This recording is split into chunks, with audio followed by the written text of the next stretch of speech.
Alright guys, today I'm going to be building 2 point guard / shooting guard builds that you guys have to use in 2K21. One of them is probably going to be good right off the bat. Whatever patch hits, it's still going to be a really solid build. And the other one is probably going to be the best build in the entire game, depending on what Mike Wang does with shooting. And if you can't shoot with a 75 3-pointer, then it's probably not going to be the best. But if you can shoot with a low, maybe low 73 pointer, then this build is going to be the one for you. So let's get right into it. So let's discuss some rumors right away. There's been a rumor going around that's saying shooting guards get better speed than point guards. I was looking into it with this build in particular. It's the same exact stats, same exact everything, you just get access to more height. But with this build that I'm making right now, instead of being called a play shot, you're actually going to be called an offensive threat. So it's going to even be more of a clickbait name than the playmaking shot creator, because no one's going to know an offensive threat has 10 defensive badges and is actually a good defender. So you guys should definitely try this out. Alright, so for this first character we're going to be making, I'm pretty sure you guys have seen it, it's a play shot pretty much. You're going to be choosing this pie chart. Really good build, but I'm going to be making it slightly different. So we're going to choose an orange and green pie chart right here. Alright, so for the agility profile or physical profile, there's not even a question. You're always going to choose the top profile with the most agility. Not even a question. Don't even try doing the other pie charts. We always make a mistake here. Do this one. Alright, so we know this year that there is no quick draw, so you actually don't need as many shooting badges as you usually do need in order to play good. So let's remember that, keep that in mind when you are making this character. And we do have another thing from Mike Wang saying that if you don't have a 75 3-pointer, you're not going to be able to shoot as well. But we all know that that's exactly what they said last year. Casuals complain that shooting's too hard, then 2K or Mike Wang or whoever's in charge of that stuff gets under way too much pressure and then they end up reducing it. So this is the build that if Mike Wang doesn't give into pressure, this build's going to be the good one. But the next build I'm showing you guys is the one that if he does give into pressure, or if 73 balls all you need to shoot, you're going to be solid. So we're just going to upgrade. You don't need that many playmaking badges either. I'm probably going to stick with 20 because you don't need more than 20. Alright, so when it comes to defense is where the build actually really does shine. You can pretty much max out every single stat you want. You can either take out of offensive rebound or block. I'm going to take out offensive rebound because you're not really going to be doing too much. Doesn't matter what you really take out of, just don't take out of anything essential. So look, already we have 17, 20, and 10. That's really solid. Honestly, play around with the shooting badges, get as many as you like, because here we're going to upgrade driving dunk and driving layup, because personally, when you're on this build, you're not going to be you're going to be rim running. You're not going to be fading from the close shot, or if you are going to be fading, it's going to be a mid-range shot. So let's remember that. And even if you do max out close shot, you're going to still have one shooting badge. It doesn't really matter. Personal preference at this point, you can put your badges wherever you do want to. I'm probably towards the end. I don't think I need more playmaking badges because last year we all know how that went. And if it's anything like 2K20, we're not going to need more than 20. You need maybe 12 at most. And if you're going to be ISOing, you're probably already good at dribbling. You don't need those fake animations. The only way those like tight handles and stuff worked last year, but it's mainly against AIs that it really works. If you're a really good dribbler, you should be able to get by without any ankle breaker, tight handles, space creator, all that stuff. It's not necessary, but if you do really feel like you need it, get yourself an extra. I think this build can get 22 playmaking badges max.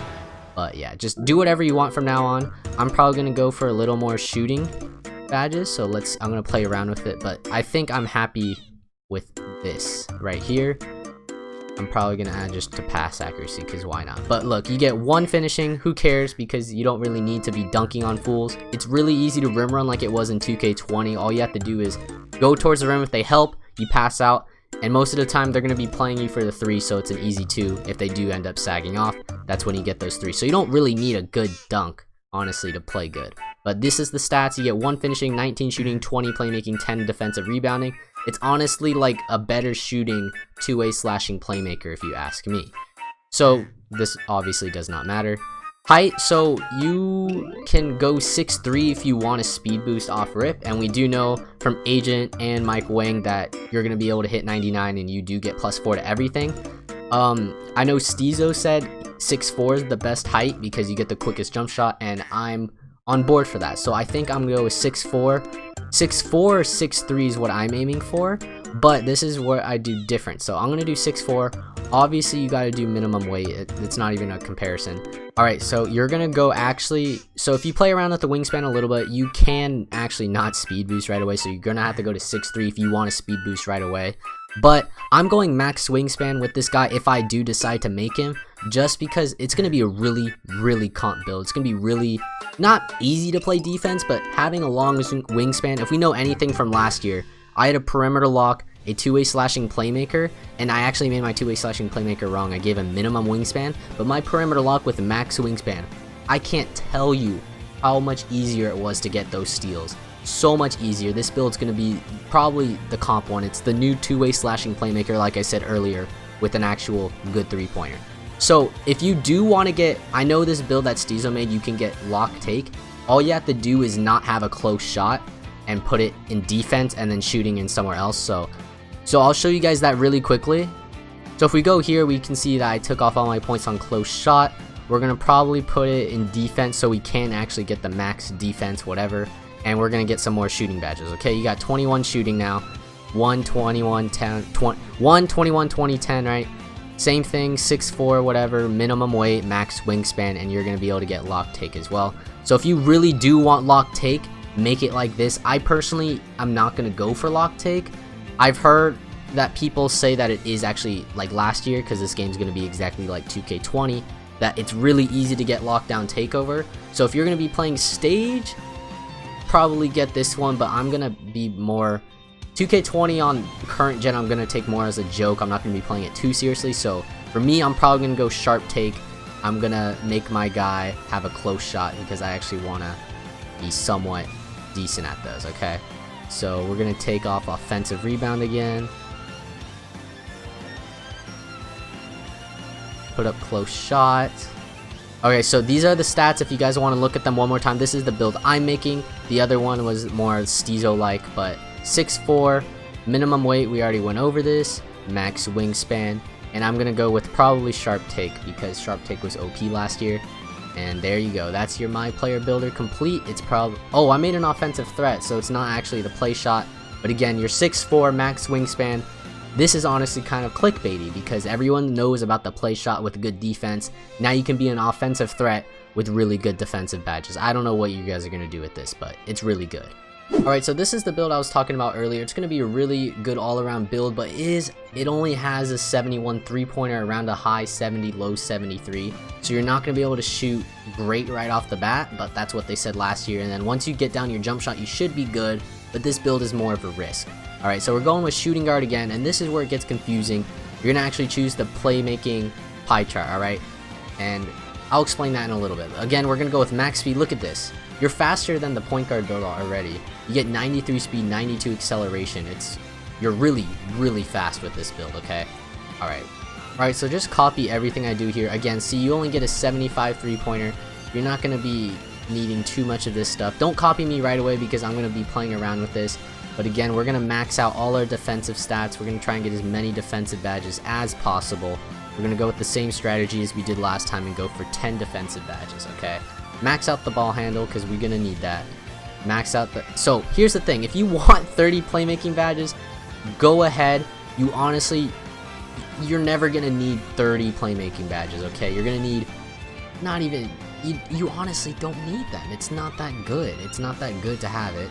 You can go with 4 finishing if you want. I'm going to go with some more shooting badges, okay? So I was playing around with it for a little bit, and I was thinking about it. You're probably not going to be taking close shots again with this build, so we're going to take off close shot. And you can put these badges wherever you want. If you feel like you want more playmaking, put more playmaking. If you want max shooting badges, do that so you can get 16 shooting badges, okay? That's the max you can get. You can have 28. Do you really need 28? Do you actually really need 28 badges? No, you don't. You need maybe 20 at max. You guys, again, it's all personal preference at this point. Do whatever you want with the passing accuracy. If you want more, go for it. You're honestly not going to really need that much. So I'm probably going to put the remainder. I haven't really decided yet because it's not really going to get me a badge anywhere else other than playmaking. So I might actually put it in playmaking, just go crazy with the playmaking badges.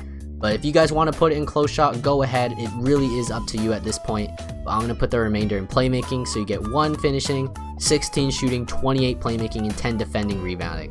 Pretty solid build. And remember with shooting, no quick draw this year. So you get pretty much an extra 4 badges. So this would be like a 12 badge, whatever shooting player. Alright, so body type again does not matter. So here's the thing, if you want to speed boost off rip, you're going to want to go 6'6". And that's already pretty freaking tall. And remember, you can make, yeah, you can make 6'9" if you really wanted to, but don't do that. So if you think you're going to hit 99 and play on current gen for a while, go 6'7". I honestly don't think you're going to be really needing that, because if we know anything from last year, you did not need a high ball control in order to dribble. Like, I remember towards the end of the 2K20, I was never using really any of my dribble moves that required speed boosting or momentums. All I did were quick stops. I did like the quick misdirections. You don't really need that great of a ball handle, but if you want to play it safe and be able to speed boost off rip, you're already going to be tall. You already have the defensive advantage. You're going to be 6'6". I think that's a solid height to be for a point guard slash shooting guard, because this is a shooting guard build. So again, with the weight, I don't even know why I keep saying this, but you're always going to go minimum weight, and you're going to go max wingspan with this guy. I don't think it's really a question. I don't know, if you want to go minimum wingspan, I think you're a weirdo. Okay, you need to go max wingspan. You have a 71 3-pointer. You're going to be able to shoot. I'd be very surprised if you wouldn't be able to. If you can find a jump shot like you did last year. I was playing on my two-way slashing playmaker in the very beginning of the year, and everyone thought it was a terrible build. Now it's known as the most toxic build, okay? This build, it's risky. That's what people said about the two-way slashing playmaker last year. If you're willing to take a risk, this build's for you. Alright, so you can only choose 2 takeovers when you do it this way. I'm going to choose shot creating, because why not? And the reason I don't get access to lockdown takeovers is actually because I did max out my playmaking, or close to maxing it out. If you want the lockdown takeover, you're going to have to max out your defense, and then you'll be able to access slashing takeover and lockdown takeover. So I'm going to show you guys right now how I'm doing that. Probably going to take off pass accuracy until I can upgrade my offensive rebound all the way, right? Okay, so now we get 16, 22, 10, 1. Same thing, basically. You don't really need that many playmaking, so it's probably going to be better, and you're going to have more access to more takeovers when you do it this way instead of my way. So we're going to do max wingspan again, and yeah, now you can get slashing, lockdown, playmaking sharp. So you guys, if you want to do that, you can. You're going to have less playmaking, but you're going to have access to lockdown take. You can choose whatever takeover you want. We don't know anything about takeovers at this point in time, so if you want access to slashing, lock, playmaking, whatever, do this build, okay? So for the sake of the video, I'm going to choose lockdown take, just because I think if I were to make this build, I'd probably do this. And you're a pure playmaker. Pretty sure the G-Man video, he was a slasher. So if you guys want to make a slasher, again, I'm going to leave his link in the description below to that video if you guys want to check it out so you can get that slasher name. But if you guys want this build, then go ahead. I think what he did was actually maxed out driving dunk instead of what I did.